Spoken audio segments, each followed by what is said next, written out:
After Juma, we have a short chat, which for some time now I have been reading extracts from the books of Hazrat Mirza sahib. Although we have done different things like on hadith and so on. Today's extract is from Malfuzat, things which Hazrat Sahib said, and they were recorded and later printed. This is volume 2, page 334.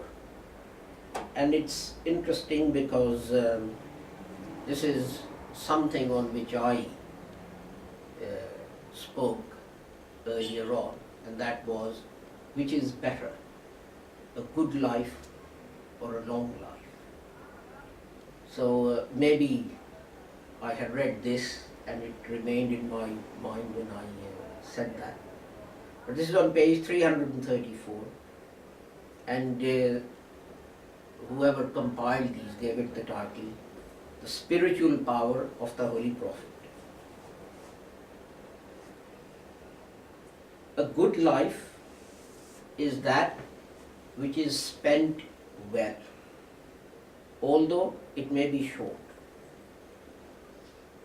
Compared to Noah alayhi salam, our Prophet sallallahu alaihi wasallam had a very short life. But the Holy Prophet's life was very useful. And in that short time, he did great and useful work. What the prophets say or do, it has a special power. It has a spiritual power in them, or in it. This spiritual power was the greatest in our Prophet sallallahu alaihi wasallam. Look, how hard is it to bring one person to the straight path? But because of the Holy Prophet Muhammad's spiritual power, tens of millions of people adopted the right path. Today, Muslims are more numerous than followers of any other religion in this world. Some people have given a reduced number of the number of Muslims. But other researchers have proven with conclusive proofs that the number of Muslims is greater than anyone else. Now there are two ways in which you can influence someone. There is in belief and there is in action.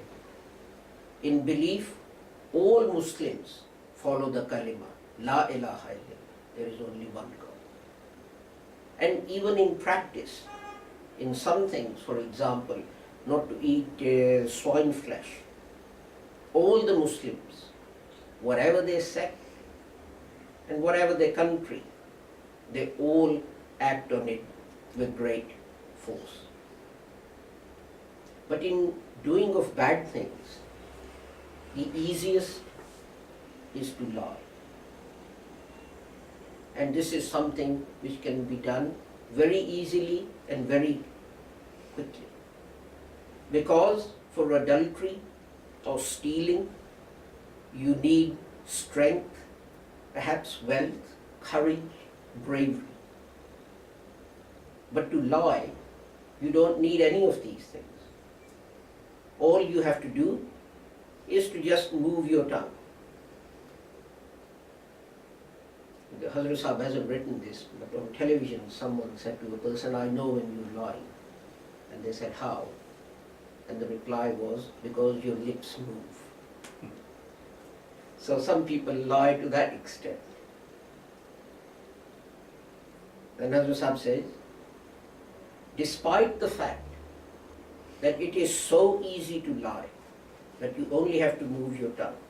Despite that, no one can attribute and find any proof that any of the companions of the Holy Prophet Muhammad sallallahu alaihi wasallam ever lied. None of his companions ever uttered a single lie. Now look at this power. Now look at this spiritual power that he infused into his companions.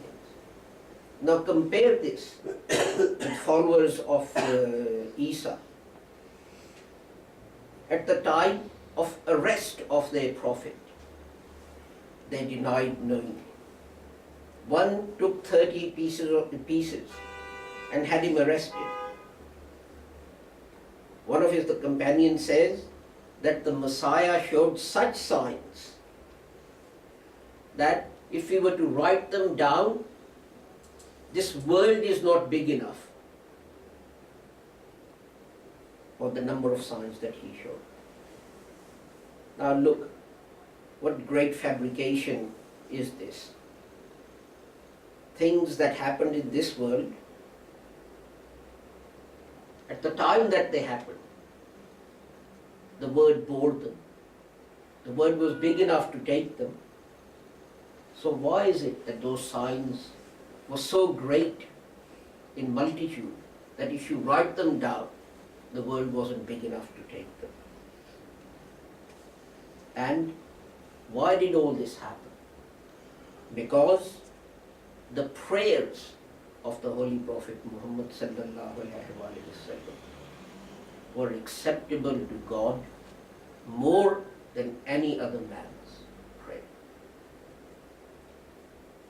So I will end here, and although I hadn't intended to, this ties in nicely with my request in which I emphasized prayer and said that is our main weapon against the world.